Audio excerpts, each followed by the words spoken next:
श्री शिवाय नमस्तुभ्यम। हर हर महादेव।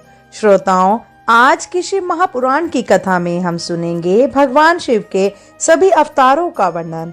शिव जी के चरित्रों का वर्णन करने तथा सुनने से बहुत सुख प्राप्त होता है। श्री शिव महापुराण की इस कथा में हम शिव जी के निर्गुण, सगुण और रुद्रादि अवतारों का वर्णन जानेंगे।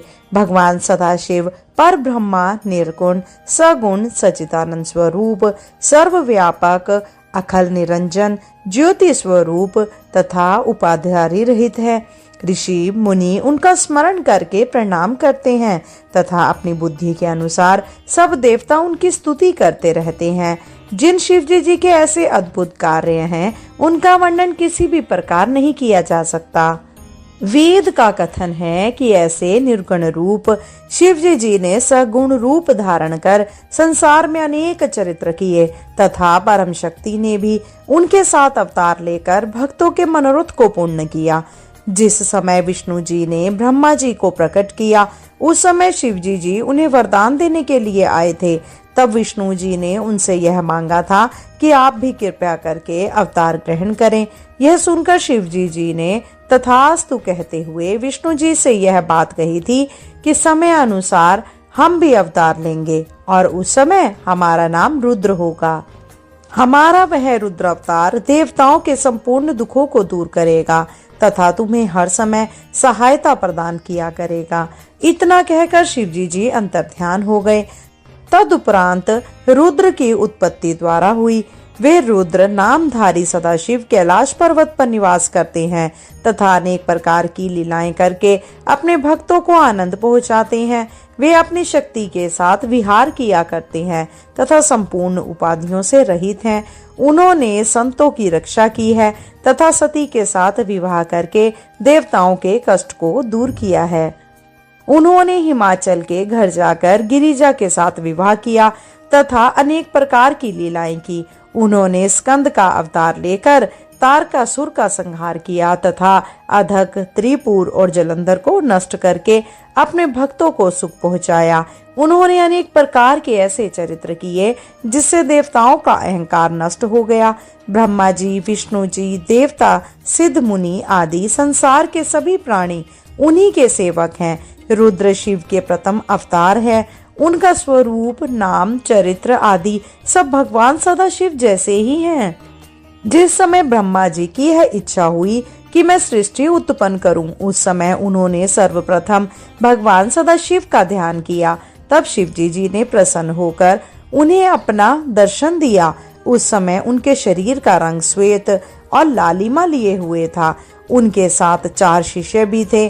ब्रह्मा जी ने उन्हें प्रणाम करने के उपरांत अनेक प्रकार से उनकी स्तुति की। उस समय शिव जी ने कृपा करके उन्हें शक्ति प्रदान की और यह आज्ञा दी कि तुम सृष्टि को उत्पन्न करो। तदुपरांत उन्होंने वामदेव का अवतार लेकर अपने 4 शिष्यों के साथ ब्रह्मा जी को दर्शन दिए। उस समय उनके शरीर का रंग लाल था। तत्पश्चात वे पीत वर्ण से तत्पुरुष अवतार के रूप में अपने 4 शिष्यों सहित प्रकट हुए और उन्होंने ब्रह्मा जी को दर्शन दिया। अंत में उनका ईशान नामक अवतार हुआ। उस समय उनके शरीर का वर्ण श्वेत था तथा वे अपने साथ 4 शिष्यों को लिए थे। उन्होंने ब्रह्मा को ब्रह्म ज्ञान और पवित्र योग की शिक्षा दी। शिव जी के ये 5 अवतार अत्यंत पवित्र हैं। इसके पश्चात शिव जी ने 8 अवतार और लिए। उनका नाम शर्व, भव, रुद्र, उग्र, भीम, पशुपति, ईशान तथा महादेव हैं। वे जल, पृथ्वी, अग्नि, आकाश, यज्ञ, वायु, चंद्रमा तथा सूर्य में निवास करते हैं। ये 8 अवतार भी भगवान सदाशिव के ही रूप हैं। वाराह कल्प में व्यवस्थ नामक 7वें मनवंतर में जो मनु का अवतार हुआ है, वह भी शिव जी का ही स्वरूप है। शिव जी का अर्धनारीश्वर रूप में यह अवतार ब्रह्मा जी की रक्षा के निमित्त होता है। द्वापर तथा कलयुग में वेद व्यास नामक जो अवतार होता है, वह भी भगवान सदाशिव का ही मुख्य स्वरूप है। उस समय श्री शिव जी व्यास जी के रूप में वेद के विभाग करते हैं तथा योग शास्त्र तथा वेदांत का प्रचार कर पुराणों को बनाते हैं और उन्हें अपने शिष्य को पढ़ाते हैं। उन व्यास जी के 28 प्रकार के रूप होते हैं, जिनका नाम है श्वेत, सुताहा, सुहोत्र, केकण, शाक्य, युशाक, जेरिश्यव्य, दधिवाहन, ऋषभ, भृंग, तप, अग्नि, बाल, गौतम, वेदशिरा, धेनुकर्ण, गुहाबाल, शिखंडी, जटामाली, अट्ठाहस, दाहक, लांगली, श्वेत त्रिशूल, दंडी, मुंडेश्वर, सोमसूरमा, लंककेश तथा सहिष्णु। शिवजी जी के नंदेश्वर अवतार की कथा इस प्रकार है। जब शिलाद मुनि ने बहुत तपस्या की, उस समय शिवजी जी ने उन्हें दर्शन देकर वरदान मांगने के लिए कहा। उस समय शिलाद ने उनसे यह कहा कि हे प्रभु, आप मुझे एक ऐसा पुत्र दीजिए जो कभी भी मृत्यु को प्राप्त ना हो। तब शिवजी जी ने तथास्तु कहकर नंदी का अवतार धारण किया और शिलाद की मनोकामना पूर्ण की। इसके पश्चात जब ब्रह्मा जी और विष्णु जी में विवाद हुआ, उस समय भगवान सदाशिव भैरव का अवतार लेकर उनके समीप आए और उन्होंने उनका झगड़ा समाप्त कराया। उस समय भगवान सदाशिव को अपना पुत्र विचार कर जब ब्रह्मा जी उनकी निंदा करने लगे, तब भैरव रूपधारी शिवजी जी ने अत्यंत क्रोधित होकर उनके 5वें मस्तक को काट डाला। इसके उपरांत उन्होंने वीरभद्र नामक अवतार लेकर तीनों लोकों में इस बात को प्रसिद्ध किया कि जो लोग शिवजी जी के विरोधी हैं, उन्हें स्वप्न में भी आनंद प्राप्त नहीं हो सकता। वीरभद्र रूपधारी भगवान सदाशिव ने अपनी 1 सहस्त्र भुजाओं द्वारा दुष्टों को दंड दिया तथा संसार में अनेक प्रकार की लीलाएं की। तत्पश्चात जब विष्णु जी ने नृसिंह अवतार लेकर हिरण्यकश्यप को मारा और अत्यंत क्रोध तथा अहंकार किया, उस समय देवताओं की प्रार्थना पर शिवजी जी ने शरभ नामक अवतार लेकर नृसिंह के मद को नष्ट किया। उसी समय से शिवजी जी का नाम हर भी हुआ, क्योंकि उन्होंने नरसिंह जी के मद को हर लिया था। तदुपरांत जब देवासुर संग्राम हुआ और सब देवता विजयी होकर बहुत अहंकार से भर गए, उस समय शिवजी जी ने यश रूप धारण करके उनके अभिमान को नष्ट किया, अर्थात उन्होंने यश बनकर देवताओं से एक तिनके को तोड़ देने को कहा, परंतु देवता उसे तोड़ने में असमर्थ हुए। इसके पश्चात शिवजी जी ने महाकाल के 10 रूप धारण किए तथा 10 देवियों के स्वामी के रूप में प्रसिद्ध हुए। तदुपरांत वे 11 रुद्रों का स्वरूप रखकर कश्यप के घर में उत्पन्न हुए। वहां उन्होंने दिति के पुत्रों को मारकर देवताओं को सुख पहुंचाया। इसके बाद उन्होंने अनी का पुत्र होकर अपने ब्रह्म तेज को प्रसिद्ध किया तथा संसार में मर्यादा की स्थापना की। फिर उन्होंने विश्वानर के तप से प्रसन्न होकर उसके यहाँ जन्म लिया तथा काल विहार पर विजय प्राप्त की। इसके पश्चात भगवान सदाशिव ने प्रहलाद मुनि का अवतार लेकर विष्णु जी के अहंकार को नष्ट किया तथा अवधूत बनकर इंद्र के अभिमान को तोड़ दिया। रामचंद्र जी के मनोरथ को पूर्ण करने के लिए उन्होंने हनुमान रूप से अवतार लेकर अनेक लीलाएं की तथा बहुत से राक्षसों को मारकर रामचंद्र जी के संपूर्ण कार्य किए और लक्ष्मण जी के प्राणों की रक्षा की। जिस समय भैरव ने गिरिजा को कुदृष्टि से देखा, उस समय गिरिजा ने उन्हें यह श्राप दिया कि हे भैरव, तुम मुझे साधारण मनुष्यों की भांति कुदृष्टि से देखते हो, अतः तुम मनुष्य हो जाओ। यह सुनकर भैरव ने भी गिरिजा को यह श्राप दिया कि तुम भी मेरी तरह मनुष्य बनो, तब मैं वहां तुम्हारे पुत्र के रूप में जन्म लूंगा। इस शाप के कारण शिवजी जी ने पृथ्वी पर अवतार लिया। उस समय गिरिज का नाम शारदा हुआ और शिवजी जी महेश होकर प्रकट हुए। महानंदा नामक वेश्या ने शिवजी जी की बड़ी भक्ति की थी। तब शिवजी जी ने वेश्या का रूप धारण कर उनके दुखों को दूर किया। भद्रयुष नामक एक राजा ऋषभ नामक मुनि का शिष्य था तथा शिवजी जी का परम भक्त था। शिवजी जी उसके समीप ब्राह्मण बनकर पहुँचे तथा उसे संपूर्ण कष्टों से रहित बनाया। इस प्रकार आहुक नामक एक भील था जिसकी पत्नी का नाम आउकी था। शिवजी जी ने उसके लिए भी अवतार लेकर उन्हें कृतार्थ किया। तब वे दोनों दूसरे जन्म में नल और दंपति हुए। वहाँ शिवजी जी ने हंस बनकर उन दोनों में मेल कराया था। राजा मनु के छोटे पुत्र नाभाग ने जब अपने भाइयों में राज्य का भाग नहीं पाया, तब शिवजी जी ने कृष्ण दर्शन नामक अवतार लेकर उसे उसका भाग दिलवा दिया। जिस समय राजा सत्यरथ लड़ाई में मारा गया तथा उसकी गर्भवती रानी वन में भागकर वहां एक पुत्र को जन्म देने के पश्चात स्वयं भी मृत्यु को प्राप्त हो गई और वह बालक रोता हुआ वहीं पड़ा रहा, उस समय शिवजी जी ने दया कर एक भिक्षुक का स्वरूप धारण किया तथा एक स्त्री को यह उपदेश दिया कि वह उस बालक का पालन करे। जब वह बालक बड़ा हो गया तब शिवजी जी ने उसे उसके पिता का राज्य वापस दिलाया। इसी प्रकार शिवजी जी ने इंद्र का अवतार लेकर उपमन्यु नामक ब्राह्मण की परीक्षा ली और उसे सब पापों से रहित देखकर दोनों लोकों को सुख प्रदान किया। जिस समय गिरिजा के वन में जाकर कठिन तप किया और सब देवता शिवजी जी की शरण में गए, उस समय शिवजी जी जटिल रूप धारण कर परीक्षा लेने के निमित्त गिरिजा के पास जा पहुँचे और उन्हें यह वरदान दिया कि हम तुम्हारे साथ विवाह करेंगे। तदुपरांत वे नट का रूप धारण कर पर्वतराज हिमालय के घर गए और वहां अनेक प्रकार की लीलाएं की। उन्होंने ब्राह्मण का रूप धारण करके हिमालय की पत्नी मैना को भी बहुत भटकाया और द्रोणाचार्य के पुत्र अश्वत्थामा के रूप में भी शिवजी जी ने ही अवतार लिया था। उन्होंने की रात बनकर अर्जुन को दुख दूर किए और वरदान देकर कौरवों को नष्ट कराया।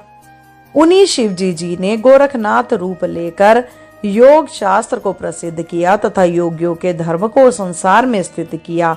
उन गोरखनाथ रूपी शिवजी जी के दो प्रधान शिष्य थे। इनमें से एक का नाम गोपी चंद था। जिस समय अधर्मी लोगों ने सब प्रकार शोच को त्याग कर धर्म को भ्रष्ट कर देना चाहा तथा संसार में अनीश्वरवाद का प्रचार किया, उस समय शिवजी जी ने एक ब्राह्मण के यहाँ शंकराचार्य नाम से अवतार लिया, अर्थात अधर्म का नाश किया तथा अद्वैत एवं संन्यास मत का प्रचार किया। सूर्य द्वारा जो ज्योतिर्लिंग स्थापित किए गए वे सभी शिवजी जी के ही अवतार हैं। शिवजी जी के चरित्रों का वर्णन करने तथा सुनने से बहुत सुख प्राप्त होता है। संक्षेप में शिवजी जी के सब अवतारों की यह कथा थी। बोलिए ओम नमः शिवाय। श्रोताओं, यह संक्षेप में सभी शिवजी जी के अवतारों का वर्णन किया गया था। हम विस्तार पूर्वक आगे की कथा में शिवजी जी के संपूर्ण स्वरूपों की कथा को भी सुनेंगे। चलिए श्रोताओं, अब हम आपको शिव महापुराण की आगे की कथा का विस्तार पूर्वक श्रवण करवाते हैं। इस कथा में शिवजी जी का पहला अवतार कैलाशवासी महेश के रूप में हुआ, उसका वर्णन किया गया है। श्री शिव महापुराण की आज की कथा में हम शिवजी जी के कैलाशवासी महेश अवतार का वर्णन जानेंगे। वेद में लिखा है कि कैलाशवासी महेश भगवान सदाशिव के पूर्ण अवतार हैं और वे अपने इस सगुण रूप द्वारा अनेक प्रकार की लीलाएं करते हैं तथा अपने चरित्रों द्वारा भक्तों को आनंद प्रदान करते हैं। मनुष्य को उचित है कि वह शिव शंकर के चरणों में अपने चित्त को लगाए रखे। ब्रह्मा जी तथा विष्णु जी को शिवजी जी ने ही उत्पन्न किया है। जिस समय उन्होंने ब्रह्मा जी तथा विष्णु जी को उत्पन्न करके यह आज्ञा दी कि तुम संसार की उत्पत्ति तथा पालन करो, उस समय उन दोनों ने शिवजी जी से यह कहा कि हे प्रभु, आप भी अवतार लेकर प्रलय का कार्य स्वयं करना स्वीकार करें। यह सुनकर शिवजी जी ने ब्रह्मा जी की बोहों के बीच भाग से अपने अंश रूप में अवतार लिया। शिवजी जी के उस अवतार का नाम महेश हुआ और वे कैलाश पर्वत पर निवास करने लगे। शिवजी जी तथा महेश में किसी प्रकार का अंतर नहीं। वे पापों से रहित तथा परम दयालु हैं। वे अपने भक्तों का मनोरथ पूर्ण करते हैं तथा उनके ऊपर सदैव कृपा बनाए रखते हैं। उन्होंने ही शबरी, शबर और मर्द को मुक्त किया है। उन्हीं ने राजा भद्राक्ष के कष्टों को दूर किया। उन्होंने अपने करोड़ों पापी भक्तों को मुक्ति प्रदान की तथा भक्तों के कल्याण के निमित्त करोड़ों अवतार धारण किए। उन्होंने नंद, वेश्य तथा किरात को मुक्ति देकर अपना द्वारपाल बनाया तथा भिक्षुक का स्वरूप धारण कर दारुका वन में अनेक प्रकार के चरित्र किए। उन्होंने मुनियों को क्रोधित कर स्वयं को शाप दिलाया, तभी से संसार में शिवलिंग की पूजा प्रचलित हुई है। काशी के राजा की सुंदरी नामक एक पुत्री शिवालय में झाड़ू दिया करती थी, इसीलिए वह मुक्ति को प्राप्त हुई। शिवजी जी ने एक बड़े भारी चोर को अपनी कृपा से तार दिया और रावण को तीनों लोगों का राज्य प्रदान किया। जिस समय रावण ने ब्राह्मणों को दुख पहुंचाना आरंभ किया, उस समय शिवजी जी ने रावण से अपने तेज को ले लिया और रामचंद्र जी को अपना बाण देकर रावण को मरवा डाला। उन्हीं शिवजी जी ने राजा श्वेत के निमित्त काल का नाश किया तथा राजा दाशाही को उसकी पत्नी सहित मुक्ति प्रदान कर तीनों लोकों में पंचाक्षरी मंत्र की महिमा प्रतिष्ठित की। शिवजी जी की दया से वह अपनी स्त्री सहित मुक्त हुआ। इंद्रसेन तथा श्री गर्भ ने त्रयोदशी के दिन प्रदोष व्रत करके शिवजी जी की कृपा द्वारा मुक्ति प्रदान की और इसी व्रत द्वारा धर्मगुप्त भी मुक्त हुआ।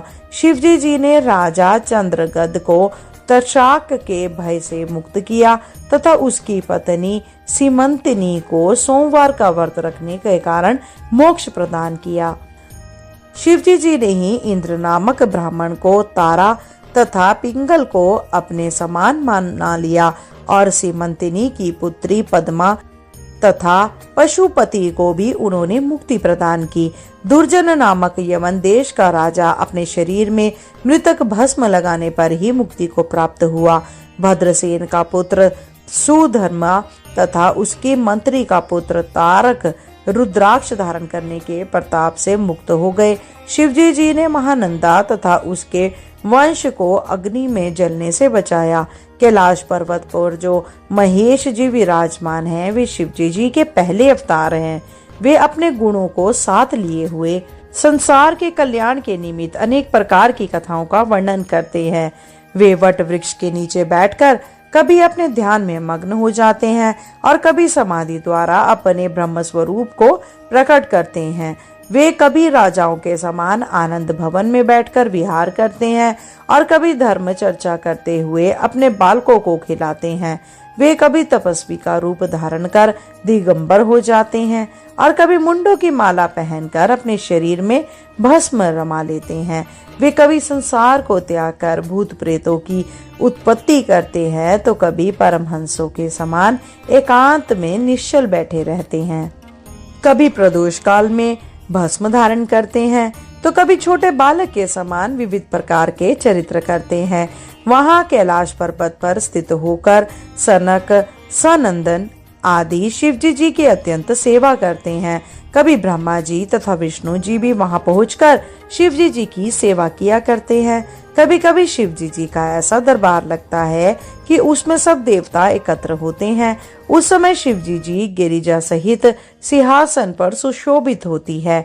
तब विष्णु जी मृदंग बजाते हैं, सरस्वती वीणा का राग आलापती हैं और लक्ष्मी जी गीत गाती हैं और इंद्र बांसुरी बजाते हैं। ब्रह्मा जी ताल देते हैं तथा अन्य सब देवता उनकी आरती उतारते हैं। इस प्रकार सब लोग अपने अपने भजनों को मीठे स्वरों में गाकर शिवजी जी को प्रसन्न करते हैं। शिवजी जी तथा गिरिजा का यह दूसरा रूप तीनों लोकों का अत्यंत कल्याण करने वाला है। शिवजी जी अपने भक्तों की प्रसन्नता के निमित्त अनेक अवतार लेकर विभिन्न प्रकार की लीलाएं करते हैं। शिवजी जी के करोड़ों नाम तथा करोड़ों चरित्र हैं। इसी प्रकार उनके रूपों की भी कोई गिनती नहीं है। शारद ने, शेष जी ने तथा अन्य सब देवताओं ने भी शिवजी जी के यश का बहुत वर्णन किया, परंतु कोई भी उनका पार नहीं पा सका। शिवजी जी के समान सुख देने वाला अन्य कोई नहीं है। उनकी ऐसी विचित्र लीला है कि वे स्वयं तो अपने शरीर में भस्म धारण करते हैं तथा अपने भक्तों को सब प्रकार के रास रख देते हैं। वे स्वयं हलाहल पीते हैं। तथा भक्तों को पीने के लिए अमृत देते हैं। वे स्वयं मुंडों की माला तथा सांपों की कंठी पहनते हैं, परंतु अपने भक्तों को रत्नाभूषण देते हैं। इन सब से भी बढ़कर उनके संबंध में विचित्र बात यह है कि अन्य सब देवताओं तो सेवा करने से प्रसन्न होते हैं, परंतु वह बिना सेवा किए ही प्रसन्न हो जाते हैं। ऐसे दयालु स्वामी को त्याग कर भी जो मूर्ख मनुष्य इधर उधर भटकते हैं, उनसे अधिक हतभाग्य और कौन है। वेद में लिखा है कि कैलाशवासी महेश भगवान सदाशिव के पूर्ण अवतार हैं। वे अपने इस सगुण रूप द्वारा अनेक प्रकार की लीलाएं करते हैं तथा अपने चरित्रों द्वारा भक्तों को आनंद प्रदान करते हैं। मनुष्य को उचित है कि वह शिव शंकर के चरणों में अपने चित्त को लगाए रखें। श्रोताओं, ऐसे हैं हमारे भगवान भोलेनाथ। उनकी कृपा पाने के लिए सभी बहुत तरसते हैं, और एक हमारे भोलेनाथ हैं कि अपने भक्तों से कुछ मांगते ही नहीं, बिना कुछ करे ही उन पर अपना आशीर्वाद बरसाते हैं और अपनी कृपा से उनके सभी दुखों को दूर करते हैं। श्रोताओं, यह कथा यहीं समाप्त होती है। बोलिए प्रसन्न चित्त से, बिल्कुल श्रद्धा भाव से एक बार सच्चे मन से भोलेनाथ का जयकारा लगाकर हर हर महादेव कमेंट बॉक्स में जरूर लिखिएगा। श्रोताओं, मैं आशा करती हूँ कि आपने इस शिव महापुराण की कथा को बहुत ही आनंद पूर्वक सुना होगा। उनके सभी अवतारों को बहुत ध्यान पूर्वक सुनकर अपनी जानकारी बढ़ाई होगी कि किस प्रकार से भगवान भोलेनाथ ने अपने द्वारा लीलाएं रची और अपने अवतारों को लिया। श्रोताओं, इससे आगे की कथा को हम अगली वीडियो में आपको सुनाएंगे। आने वाली वीडियो में हम सुनेंगे कि शिव जी के 8 अवतार, जिसमें सृष्टि सहित है, उसकी कथा। आज के लिए इतना ही। शीघ्र मिलते हैं नई वीडियो और नई जानकारी के साथ। जब तक के लिए जय श्री कृष्णा, राधे राधे।